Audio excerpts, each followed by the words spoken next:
자, 오늘 우리 하나님의 자녀가 되는 권세라는 제목으로 우리 말씀을 함께 나누고자 합니다. 이제 우리가 지난주부터 해서 우리가 예수님이 정말 어떤 분인지를 깊이 있게 한번 묵상해보고자 라는 취지를 가지고 우리가 신앙생활에 가장 우리의 중심이 되고 초점이 되시는 분이 바로 예수님이신데, 정작 우리가 신앙생활하면서 예수님이 어떤 분인지에 대해서는 잘 모르는 것들을 우리가 이제 돌아보면서 정말 예수님이 정말 어떤 분인지를, 그러니까 예수님은 성육신 하시기 이전부터 영원 전부터 계셨던 그분, 그래서 우리가 정말 너무너무 사모하고 너무너무 사랑하고 정말 닮기를 원하고 더 가까이 함께하기를 원하시는 분이 누구예요?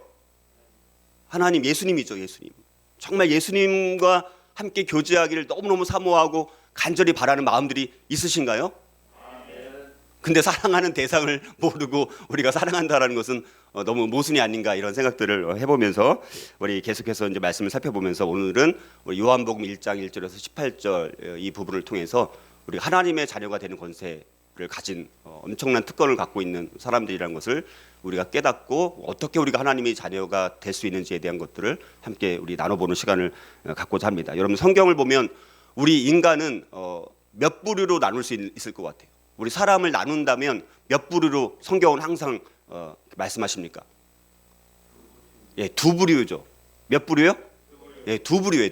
두 그룹으로만 성경은 나눕니다. 세상은 뭐 세 그룹, 네 그룹, 다섯 그룹, 여러 그룹으로 나누지만 성경은 딱 두 그룹으로만 나눈다는 사실입니다.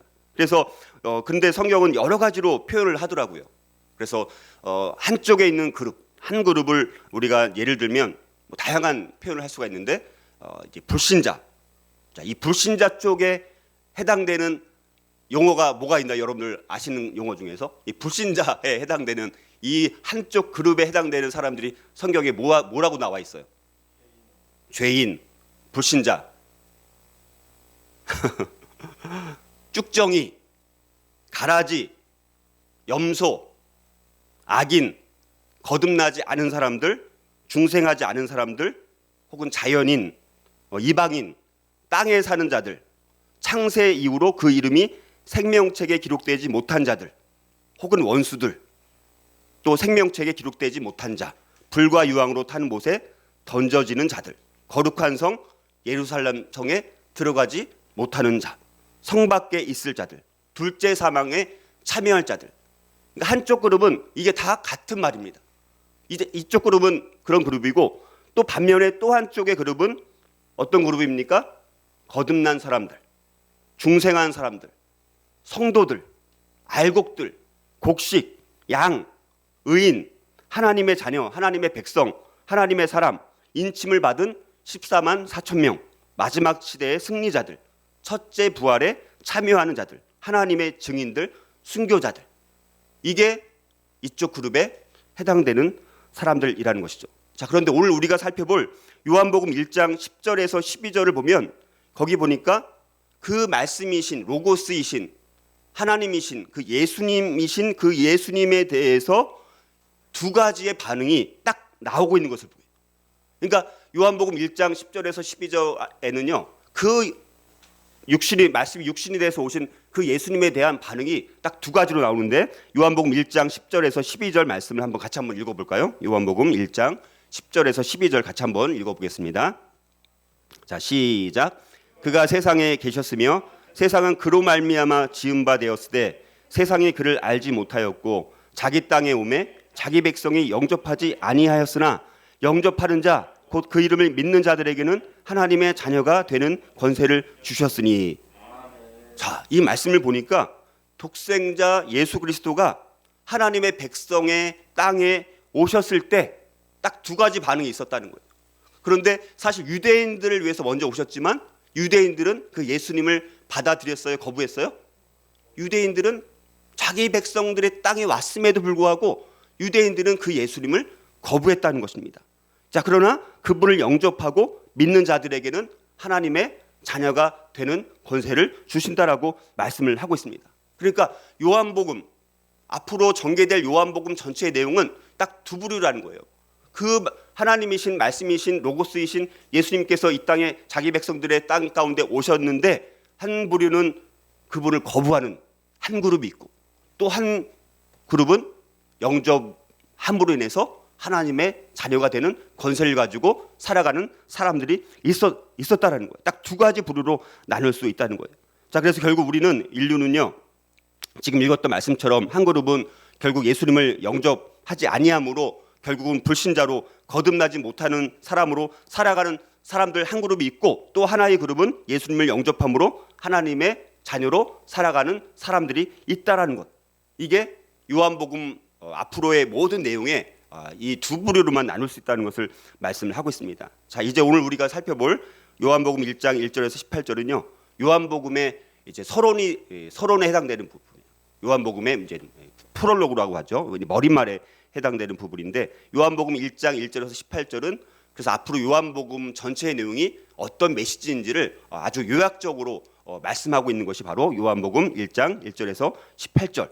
그래서 요한복음 전체의 내용이 항상 서론에 다 포함되어 있는 것을 보게 됩니다. 지난주에 우리가 살펴봤던 말씀은 어디 몇 절, 무슨 복음 몇 장 몇 절이었어요? 마가복음, 그때는 이제 마가복음 1장 1절이었어요. 마가복음 1장 1절 안에 복음의 메시지가 그 안에 다 요약되어 있는 것처럼, 이제 요한복음도 사실은 요한복음 1장 1절이 굉장히 중요하긴 하지만 요한복음 1장 1절에서 18절 안에 요한복음의 전체 메시지가 요약적으로 다 이렇게 요약되어 있는 것을 우리가 이제 보게 됩니다. 그래서 앞으로 요한복음의 서원에 해당되는 요한복음 1장 1절에서 18절은 예수님에 대해서 말씀을 하면서, 자, 요한복음의 시작을 이제 세상이 시작되기 전에 영원부터 계셨던 분으로 예수님을 딱 소개하면서 말씀을 시작하고 있는 것을 보게 됩니다. 자, 그래서 하나님의 자녀가 되려면 세상에 오신 하나님의 말씀이신 예수님에 대해서 우리가 어떻게 반응해야 될지를 아주 결론적으로, 서론이지만 거의 결론적으로 우리에게 말씀해주고 있는 것을 보게 됩니다. 자, 그렇다면 요한복음의 서론을 통해서 우리가 하나님의 자녀가 되려면 예수님을 그러면 어떤 분으로 우리가 영접해야 되는가? 우리가 예수님을 영접을 했습니다. 영접을 하는데 어떤 분으로 예수님을 내 마음속으로 받아들일 것인가? 이거를 정확하게 알고 받아들여야 되지 않습니까? 그래서 오늘 우리가 예수님이 정말 어떤 분인지를, 어떤 분으로 우리가 영접해야 될지를 오늘 두 가지만 살펴보겠습니다. 이게 좀 요한복음이, 사실은 여러분들 요한복음이 가장 어려운 복음서예요. 그래서 우리 신학교 다닐 때 보니까 이런 얘기를 하더라고요. 마가복음은 이제는 이제 학부, 그러니까 신학교 학부, 그러니까 4년제 학부, 그래서 학부 수준이다. 그 다음에 이제 마태복음은 그 다음에 이제 대학원 수준이다, 대학원. 그 다음에 이제 누가복음은 또 거기 뭐 THM이라고 있어요. MD부 다음에 THM 수준이다. 그리고 요한복음은 PhD 수준이다, 이렇게 말하는 그런 이야기가 있습니다. 그만큼 요한복음이 매우 어렵기 때문에 이 서론 부분을 다음 주까지 해서 두 번에 나눠서 말씀을 나누고, 오늘 두 가지를 살펴보고 세 번째는 다음 주에 함께 우리가 살펴보겠습니다. 자, 그럼 첫 번째로 우리가 예수님을 어떤 분으로 영접해야 되느냐? 첫째는요, 로고스와 선재하신 인격적인 창조주 하나님으로 영접해야 한다는 것이죠. 우리 예수님을 어떤 분으로 우리가 받아들여야 되느냐? 먼저 로고스에 대해서 제가 이제 설명을 드릴 텐데, 자, 로고스로, 그리고 선재하신 인격적인 창조주 하나님. 선재하신다는 건 뭐예요? 선재라는 것은 먼저 계신다는 거예요. 먼저 이제 존재한다라는 그런 의미를 갖고 있습니다. 자, 그래서 자, 요한복음 이 서론에서 강조하는 부분 중에 하나가 뭐냐면 선제 신학을 강조해요. 선제. 그러니까 먼저 계신다는 그 신학적인 굉장히 중요한 부분을 강조하고 있는 부분이 요한복음 서두인데, 요한복음 1장 1절은 이렇게 말씀합니다. 다시 한번 요한복음 1장 1절을 읽어볼까요? 자, 시작. 태초에 말씀이 계시니라. 이 말씀이 하나님과 함께 계셨으니 이 말씀은 곧 하나님이시니라. 굉장히 이 요한복음 1장 1절이 굉장히 중요한 말씀이라고 볼 수 있습니다. 그래서 요한복음 1장 1절에서 말씀하는 것은 우선적으로 이 말씀이신 예수 그리스도가 영원성을 갖고 계신 분이다. 이걸 우리에게 말씀을 하는 거예요. 그분은 물론 이 땅 가운데 육신으로 오셨지만 그분은 영원성을 갖고 계신 그런 분이다라는 것을 말씀해주고 있습니다. 자, 그래서 우리 1절을 한번 자세하게 한번 살펴보면 거기 보니까 태초에라고 말씀합니다. 태초에. 여러분들 이 태초에라는 거를 보니까 뭐가 생각이 납니까? 태초에? 요한복음 1장 1절 태초에라는 말을 읽어보니까 또 어디가 생각이 나야 돼요? 예, 우리 지난번에 해서 아시는 것처럼 창세기 1장에도 뭐로 시작해요? 태초에 하나님이 천지를 창조하시나. 거기 태초에라고 나옵니다. 자, 그런데 여러분들 이 창세기의 태초는 요한복음 1장 1절의 태초와 창세기 1장 1절의 태초에 이게 같은 말일까요? 다른 말일까요? 같은 말입니까? 다른 말입니까? 예, 다른 말이에요. 또 다른 말이라는 걸 아는 게 굉장히 중요해요. 창세기 1장 1절에 나오는 태초라는 것은 모든 것이 이 세상 가운데 모든 것이 최초로 존재하기 시작한 그 시작점을 말하는 거예요. 이 세상 가운데, 그건 이 세상 가운데 가장 처음 시간을 말하는 것이 창세기 1장 1절의 태초에라는 말씀입니다. 자, 그런데 요한복음 1장 1절에 나오는 태초에는 성격이 다르다라고 볼 수 있습니다. 이 태초에는 뭐냐? 하나님이신 예수 그리스도께서 선재하고 계셨다. 먼저 이미 존재하셨다라는 거예요. 세상 창세기 1장 1절에서는 태초에 그게 모든 것의 시작은 아니잖아요. 하나님은 그 전부터 계셨던 분이죠. 그렇죠? 태초에 하나님이 계셨고 태초에 예수님이 계셨던 것이 아니라 그 창세기 1장 1절 태초에 이전에 하나님은 계셨어요? 안 계셨어요? 이미 계셨다라는 거예요. 그래서 창세기 1장 1절의 이 태초에라는 것은 예수 그리스도께서 먼저 존재하고 계셨다라는 것을 말씀을 하고 있습니다. 그래서 태초에라는 것은 예수님이 먼저 계셨고 그분이 모든 만물의 시작이라는 것을 말씀을 하고 있습니다. 그러니까 예수님으로부터 모든 만물이 시작되었다라는 것을 강조하는 것이 태초에라는 말씀 안에 담겨져 있다라는 것입니다. 자, 그래서 요한복음 1장 15절도 보니까 이렇게 말씀합니다. 요한이 그에 대하여 증언하여 외쳐 이르되 내가 전에 말하기를 내 뒤에 오시는 이가 나보다 앞선 것은 나보다 먼저 계심이라 한 것이 바로 이 사람을 가리킴이라 하니라. 여러분들, 그런데 사실 예수님이 먼저 태어났어요? 침례 요한이 먼저 태어났어요? 침례 요한이 먼저 태어났어요. 침례 요한이 예수님보다 몇 개월 먼저 태어났을까요? 한 6개월 정도 먼저 태어났어요. 그러니까 침례 요한이 예수님 태어나기 6개월 전에 먼저 태어났는데 침례 요한이 말하는 게 뭡니까? 나보다 먼저 계심이라 한 것이 이 사람을 가리킵니다. 그러니까 침례 요한이 실제적으로는 6개월 먼저 태어났지만 예수님은 그럼에도 불구하고 침례 요한이 말하는 건 뭡니까? 이미 존재하고 계셨던 분이다라고 이야기를 하는 거예요. 그래서 말씀이신 예수님의 선재성을 요한복음 1장 1절에서 강조하고 있다라는 거예요. 자, 그런데 또 그뿐만 아니라 태초에 말씀이 계시니라 이렇게 말씀하시죠. 계시니라. 이 계시니라라는 말도 중요한 것은 뭐냐? 말씀이신 이 로고스라고 말하는데 예수 그리스도께서 여기 계시니라라는 말씀은 영원성 가운데 계셨다라는 거예요.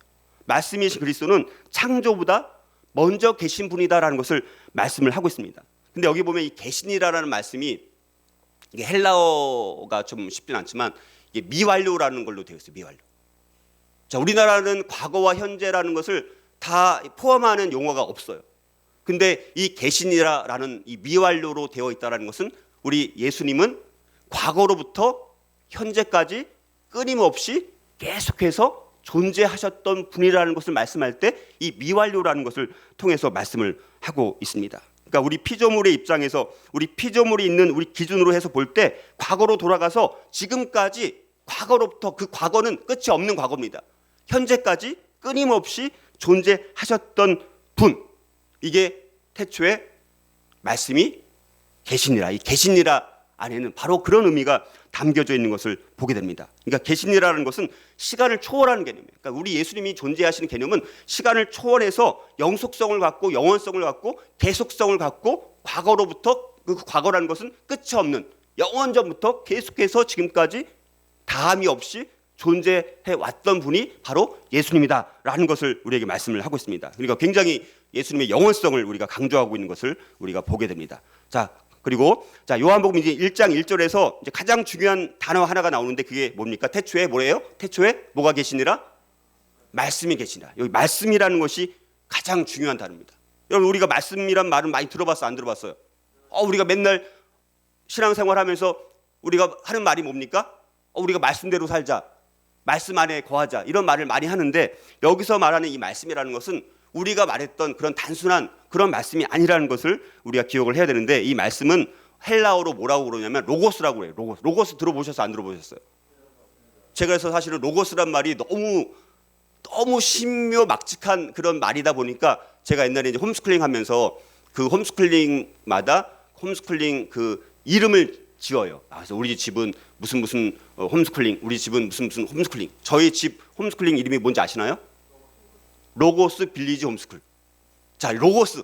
그러니까 제가 이 로고스란 말을 알고 나서 로고스라는 말이 저한테는 너무너무 가장 제 마음 가운데 각인된 예수님이 어떤 분인지를 가장 잘 설명해주고 가장 잘 이해할 수 있게 해주는 단어가 뭐냐? 로고스였어요. 저한테 예수님이 어떤 분인지를 가장 잘 깨닫게 해준 말씀이 바로 로고스라는 것을 알고 나서 제가 그래서 저희 집 이름도 로고스 빌리지 홈스쿨이라고 졌던 그런 기억이 납니다. 그래서 이 로고스라는 이 말씀이라는 말씀 안에는 어마어마한 내용이 이 안에 들어있다는 사실입니다. 오늘은 우리가 그것만 알고 돌아가셔도 저는 정말 감사할 것 같아요.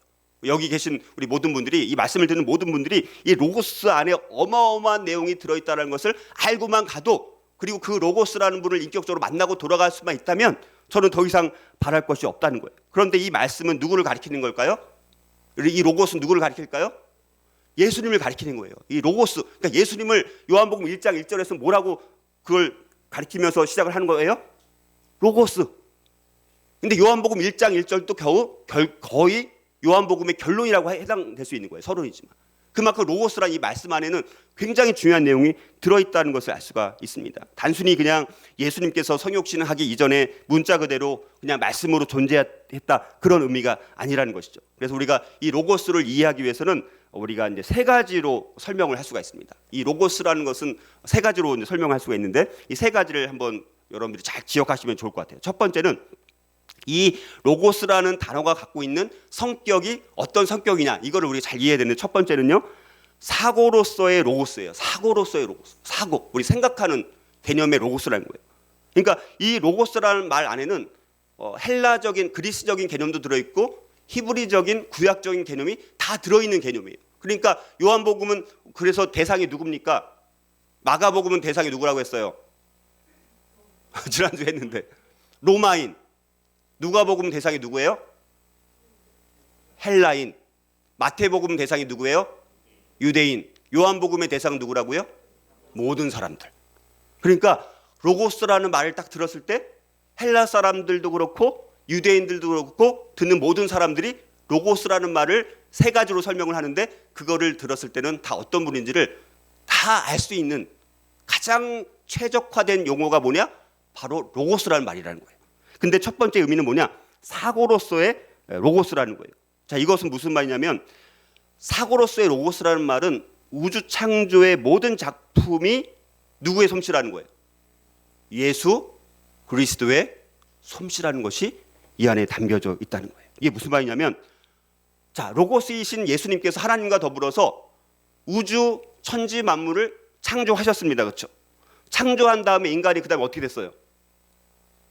창조 아주 너무너무 하나님 형상을 담게 아주 아름답게 창조했습니다. 그 다음에 어떤 일이 일어났습니까? 타락했어요. 타락하고 나서 그 다음에 어떤 과정입니까? 구원이 어떻게 전개되는지에 대한 과정이 계속해서 나오지 않습니까? 그래서 뭐 구약에 또 이스라엘 백성들 실패하기 전에 이제 아브라함을 통해서 하나님께서 구원의 여정을 시작을 하시고, 또 아브라함이 실패하니까 또 이스라엘 백성들을 선택하시고, 이런 여러 가지 구원의 전개 과정과 그 다음에 또 심판하시고, 심판 이후에 또 뭐가 있습니까? 천국과 지옥이 있어요. 그러니까 우주 창조로부터 해서 타락과 구원과 구원이 전개되는 과정과 심판과 심판 이후에 천국과 지옥, 이런 모든 것에 대한 하나님의 생각과 계시가 바로 이 로고스라는 말 안에 담겨져 있다는 거예요. 그러니까 로고스이신 예수님께서는 이미 하나님과 더불어서 우주 창조부터 해서 마지막 심판 후에 천국과 지옥까지 이런 모든 생각과 이 계시를 다 갖고 계셨던 분이다라는 것이 로고스라는 말 안에 담겨져 있다라는 거예요. 자, 이런 모든 것에 대한 하나님의 생각과 계시, 그 자체가 바로 로고스라는 것이고, 그 로고스가 바로 누구라는 거예요? 예수 그리스도라는 사실입니다. 자, 그래서 요한은 이 로고스라는 말로 가장 자세하게, 가장 종합적으로 모든 세상에 대한, 우리 모든 세상에 대한 하나님의 생각과 사고와 계시를 로고스라는 말로 나타나겠다. 그러니까 사도 요한이 참 대단한 분인 게, 참 제가 이걸 깨달으면서 아는 것은 뭐냐? 예수님이 가장 사랑했던 제자가 누구예요? 사도 요한입니다. 사도 요한이 사랑하는 우리 예수님과 정말 친밀한 관계를 맺으면서 나중에 예수님께서 또 뭐 십자가에서 죽으시고 부활하시고 승천하시고 하나님 우편에 앉아 계시고 다시 재림할 것이라는 것을 사도 요한이 다 깨닫고 났을 때, 그가 예수님이 어떤 분인지를 한 단어로 딱 요약하라고 한다면 사도 요한은 뭐라고 요약을 하는 거예요? 로고스라고 생각해요. 로고스라고 말을 하는 거예요. 그러니까 로고스 안에 예수님께서 우주 창조부터 마지막 천국과 지옥까지 이런 모든 생각과 계시와 이 사고를 이 로고스 안에 다 담겨서 내가 너희들에게 설명을 하겠다라는 엄청난 이 방대한 그 마음을 가지고 이 요한복음을 시작을 하면서 요한복음 1장 1절에 딱 결론을 내리면서 태초에 말씀이 계시니라 이렇게 딱 시작을 한다라는 거예요. 자, 그런데 또 두 번째 중요한 의미는 뭐냐? 두 번째 로고스의 의미는 뭐냐? 선포되어지는 로고스라는 거예요. 사고되어지는 로고스일 뿐만 아니라 선포되어지는 로고스라는 거예요. 그러니까 이 선포되어진 로고스라는 것은 이 사고로서의 아까 처음 말씀드렸던 사고로서의 로고스를 나타내고 설명하기 위해서 이제 그 로고스는 어떻게 돼야 되는 거예요? 선포되어야 된다는 것입니다. 선포되어질 수밖에 없다는 거예요. 사고되어지는 그 로고스는 이제는 사람들한테 선포되어야지 사람들이 알 수 있는 것 아닙니까?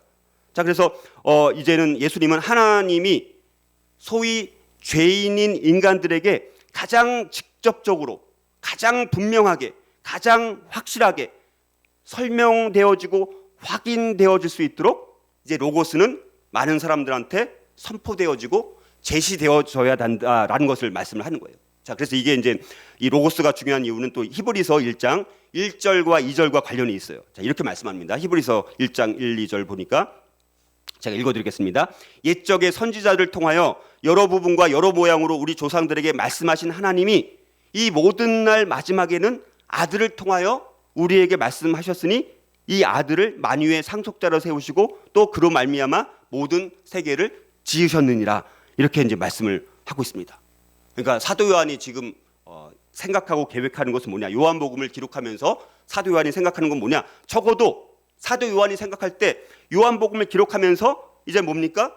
구약의 뭐 시편이라든가 잠언에 나오는 뭐 지혜의 말씀도 나오고 여러 가지 나오고 구약 시대에 수많은 선지자들이 말씀을 했어요, 안 했어요? 수많은 사람들이 말씀을 했습니다. 구약 시대 많은 선지자를 통해서 뭐 시편의 저자, 잠언의 저자 이런 사람들이 다 말씀을 하면서 뭐라고 말씀하냐면 히브리서 1장 1절에 보니까 여러 부분 여러 모양으로 말씀을 하셨어요. 여러 부분 여러 모양을 말씀하셨는데 이것을 사도 요한은 로고스라는 말 안에서 요한복음 안에서 구약시대 때 수많은 선지자들과 여러 부분과 여러 모양으로 말씀하신 그 부분들을 다 종합을 해서 다 요약을 해서 내가 요한복음에서 특별히 로고스라는 말로 내가 그것을 다 집약해서 너희들에게 설명해 주겠다 이런 포부를 가지고 로고스라는 말을 사용하고 있다는 거예요. 그러니까 참 사도 요한이 굉장한 영적인 사람인 것 같아요. 자, 그래서 여러분들 구약을 보면 많이 나오는 말씀이 뭡니까? 하나님이 말씀하실 때 어떻게 시작을 해요? 보통 하나님께서 말씀하실 때 특별히 선지자들한테 하나님이 이르시되 하나님이 이르시되 그 이르시되 그거를 다바르라고 해요. 히브리어로 다바르 이르시되 다바르라고 말씀을 이제 다바르라고 합니다. 히브리어로. 근데 그 하나님이 이르시되 구약의 하나님이 이르시되 말씀하셨다라는 그 말씀을 신약의 용어로 표현하니까 그게 뭘로 표현한 거예요? 로고스로 표현한 거예요. 그러니까 구약의 여러 모양으로 말씀하신 그 하나님이 예수님 바로 로고스라는 걸로 표현하고 있다는 것을 우리가 알 수가 있다는 것이죠. 여러분들 우리 사람도 어떻습니까? 말을 통해서 나를 표현할 때 뭐를 통해서 표현합니까? 말을 통해서 표현하지 않습니까?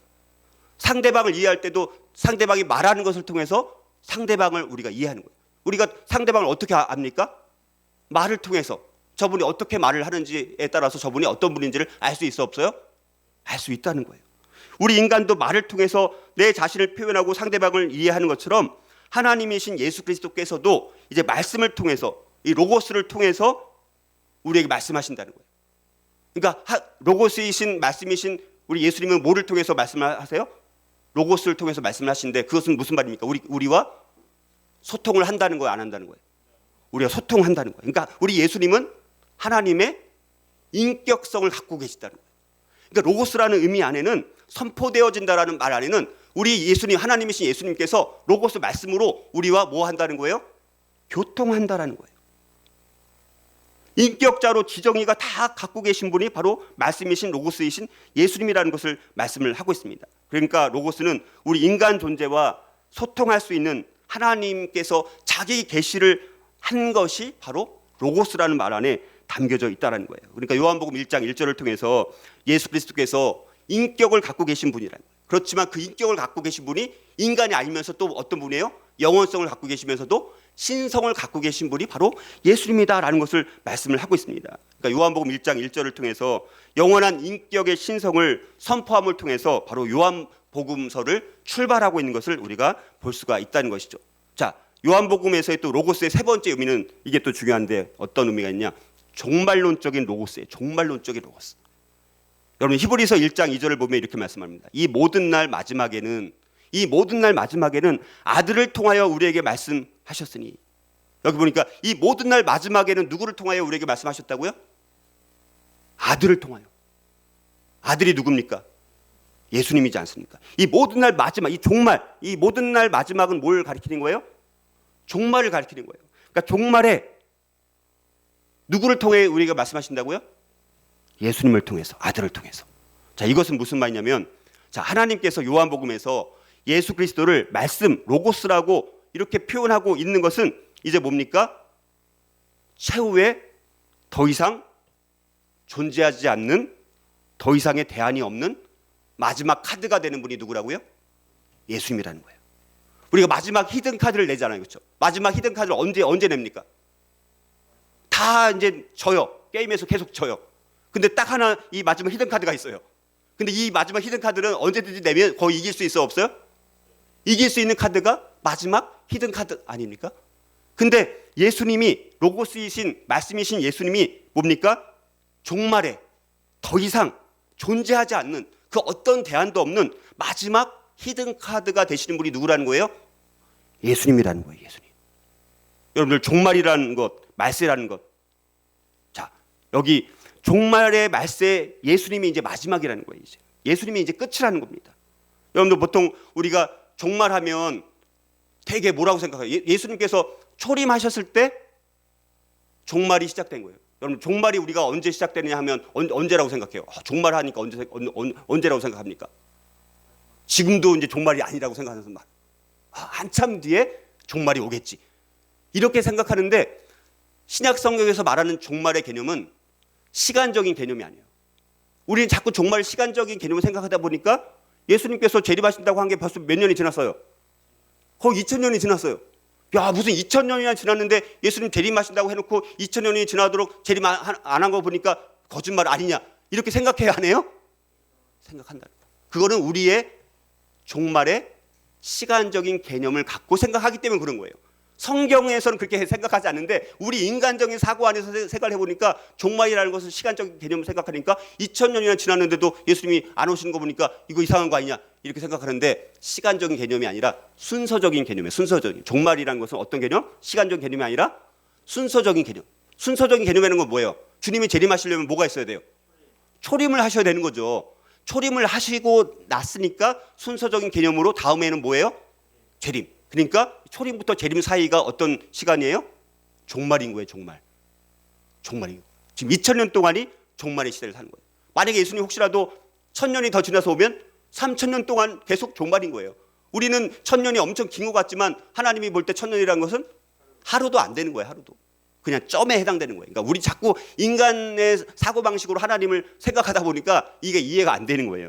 그러니까 우리가 지금 그런 개념이라는 거예요. 그러니까 근데 예수님이 종말론적인 로고스라는 것은 이제는 더 이상의 예수님은 이미 초림하셨기 때문에 다시 재림하면 모든 것이 다 끝나니까 더 이상 대안이 없고 마지막 히든카드가 되시는 분이 바로 예수님이다. 그거를 뭘로 표현하는 거예요?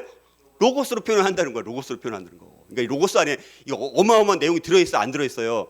이렇게 말해도 아직 안 놀라는 분이 계신다는 것은 이 로고스라는 것이 아직도 무슨 의미인지 모르는 것 같아요. 이 로고스라는 말 안에는 어마어마한 내용이 들어있는 거예요. 그리고 이 하나님과 동일한 본성을 지닌 이 말씀 로고스이신 예수님은 영원부터 하나님과 함께 있었어요. 요한복음 1장 1절 중반절을 보니까 말씀이 누구와 함께 계셨으니 말씀이신 예수님이 누구와 함께 계셨어요? 하나님과 함께 계셨으니. 요한복음 1장 2절도 보니까 그가 태초에 누구와 함께 계셨어요? 하나님과 함께 계셨고 이미 영원부터 하나님과 함께 계셨던 분이 말씀이신 로고스이신 바로 예수님이라는 것을 말씀을 하고 있다는 거예요.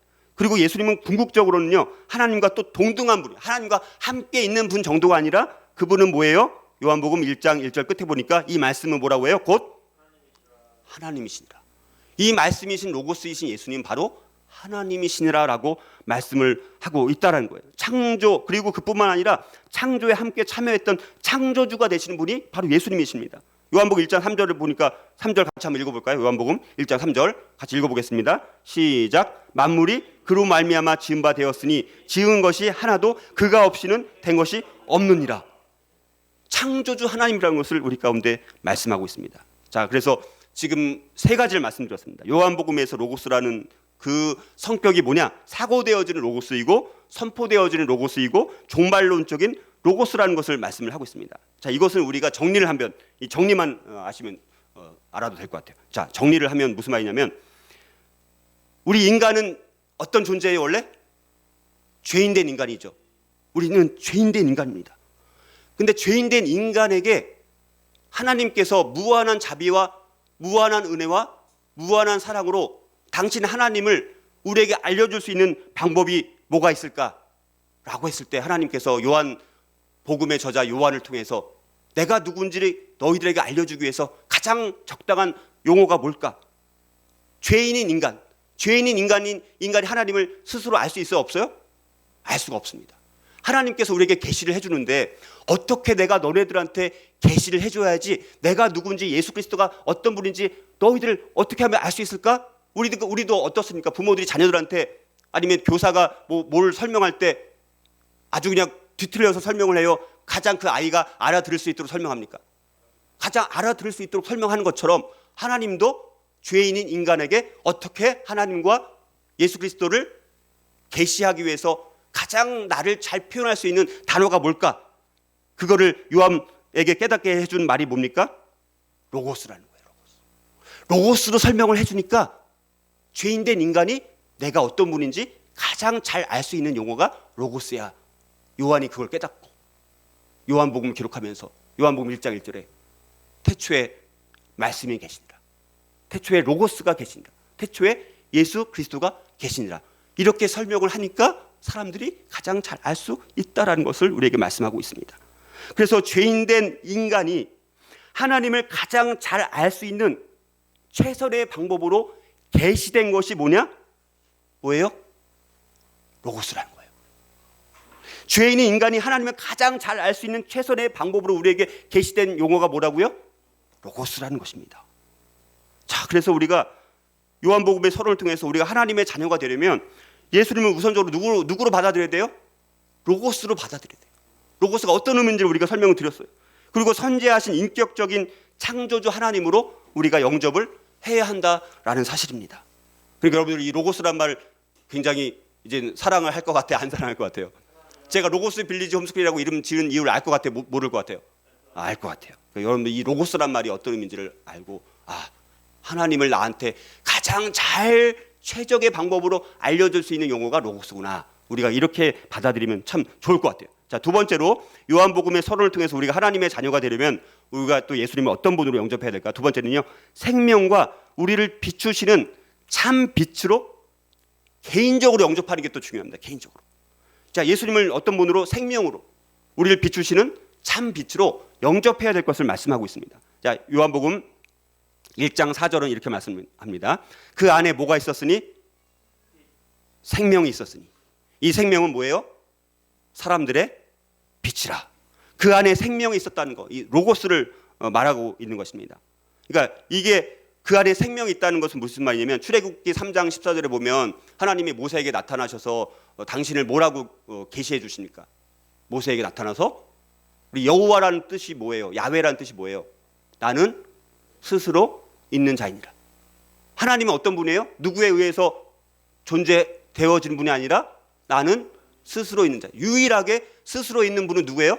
하나님밖에 없습니다. 그렇죠? 바로 출애굽기 3장 14절에서 말하는 나는 스스로 있는 자니라, 이것을 신약에서 나오는 표현은 뭐냐? 그 안에 생명이 있었으니.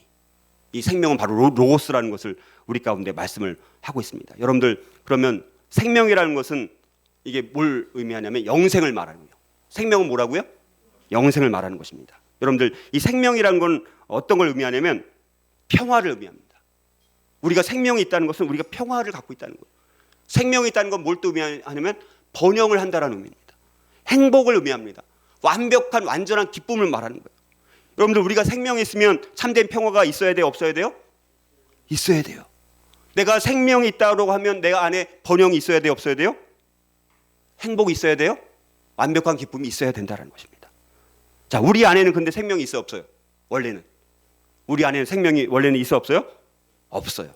그러나 그 생명이 누구한테 있다고요? 예수님 안에 있다는 거예요. 오직 예수님 안에만 생명이 있기 때문에 예수 그리스도 때문에 예수 그리스도로 말미암아서 생명과 영생을 우리가 얻을 수 있다는 거예요. 그래서 우리가 예수님을 믿지 않으면 생명을 얻을 수 있어, 없어요? 예수를 믿지 않으면 내 안에 참된 평화가 있을 수 있어, 없어요? 없는 거예요. 예수님이 내 안에 없으면 생명이 없기 때문에, 영생이 없기 때문에 어떤 평화도 없고 어떤 번영도 없고 어떤 행복도 없고 어떤 참된 기쁨도 없다는 거예요. 왜냐하면 그 생명이 예수님 안에 있기 때문에. 그래서 예수님이 내 안에 들어오셔야지만 그 생명을 받고 그 번영을 받고 그 행복을 받고 그 참된 기쁨을 받고 참된 평강을 우리가 받게 된다라는 사실입니다. 자, 그런데 여러분들, 이 생명이 또 뭐라고 말씀합니까? 사람들의 빛이라고 말씀합니다. 사람들의 빛. 여러분들, 빛이 왜 중요합니까? 빛이 왜 중요해요? 빛이 중요한 이유가 뭘까요? 어둠을 밝힙니다. 빛은요, 방향을 가리켜요. 방향.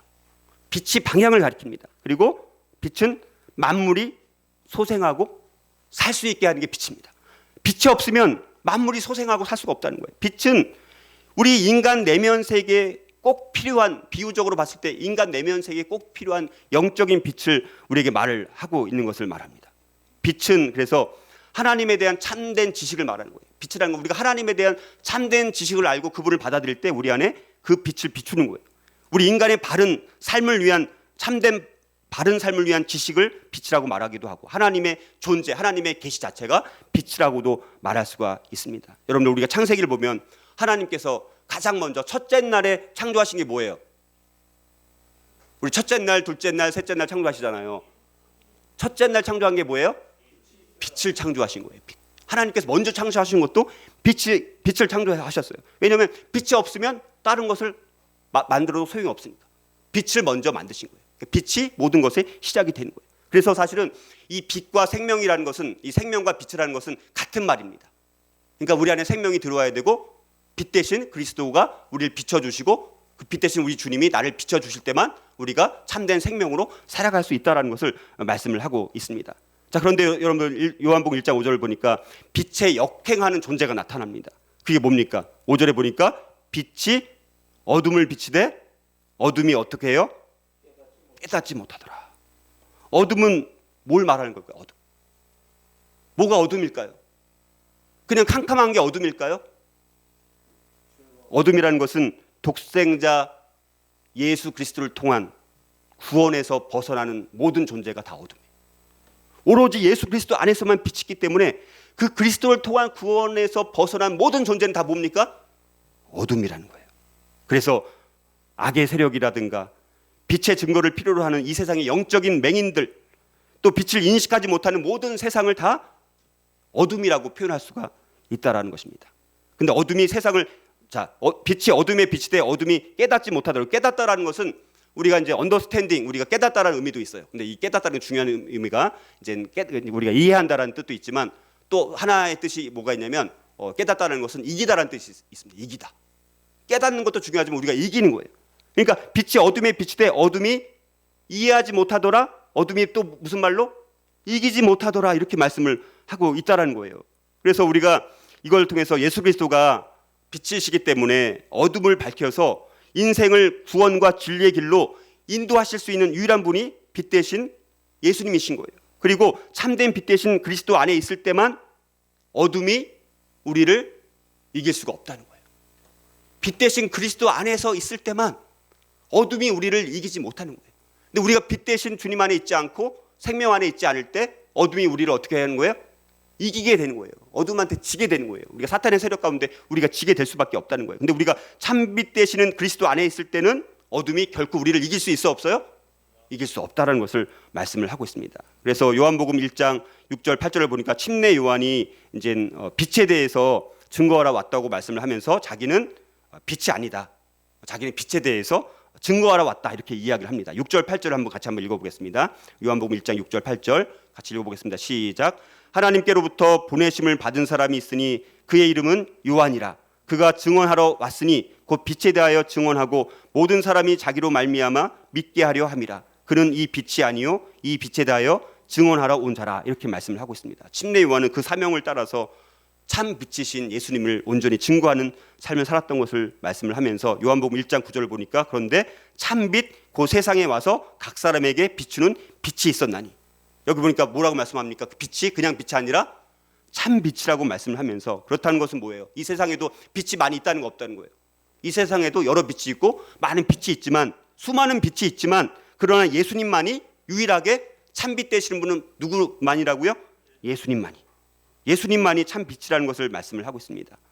그래서 예수님만이 죄악의 어둠을 밝히는 구원의 빛이 될 수가 있는 거고, 예수님만이 무지의 어둠을 밝히는 진리의 빛이 될 수가 있는 것이고, 예수님만이 절망의 어둠을 밝히는 희망의 빛이 될 수가 있다는 것입니다. 그런데 그 빛은 각 사람에게 비춘다라고 말씀을 하고 있습니다. 우리는 중요한 것은요, 각 사람이, 그리스도인들이 하나님을 1대1로 단독자로 만나는 것이 굉장히 중요합니다. 내가 하나님 앞에 1대1로 직면했을 때 그분을 내가 단독자로, 나를 비추시는 빛이고 또 참된 생명이신 분으로, 나를 영생으로 이끄시는 분으로 내가 단독자로 만날 수 있는 것이, 그것이 굉장히 중요한 거예요. 아까 말씀드렸다시피 요한복음 대상이 누구라고요? 모든 인간들을 대상으로 했습니다. 요한복음의 저자는 그 대상을 모든 인간들을 대상으로 했습니다. 그러니까 모든 믿는 사람들을 위해서 쓰여진 책이 요한복음이라는 거예요. 그러려면 예수님을 어떤 분으로 받아들여야 돼요? 개인적인 구원자로 받아들여야 한다는 거예요. 예수님을 개인적인 인격적인 나를 구원해 주신 구원자로 내가 받아들이는 것, 그분은 그런데 개별적인 인간과 소통하신 분이라고 말씀을 하고 있다는 것입니다.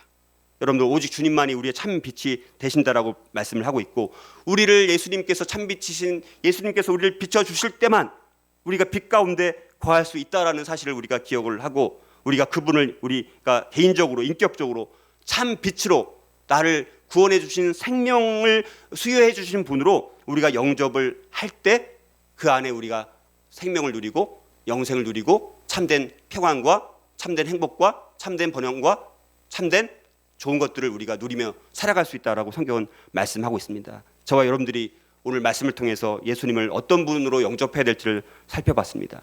오늘 우리 두 가지를 살펴봤습니다. 로고스이신 우리 말씀이신 그 하나님, 그분은 선지하신 인격적인 창조주 하나님으로 우리가 영접할 뿐만 아니라 그분을 생명으로 참빛 되시는, 우리를 비춰주시는, 우리 생명으로 이끄시는 분으로 우리가 아마 영접을 했겠지만 우리가 어떤 의미인지 모르고 아마 영접을 했을 텐데, 우리가 다시 한번 이거를 돌아보는 시간이 되고, 오늘 다시 한번 우리 마음속으로 우리 예수님을 이런 분으로 우리가 모셔드리는 기도를 하나님 앞에 고백하는 시간이 되었으면 좋겠습니다.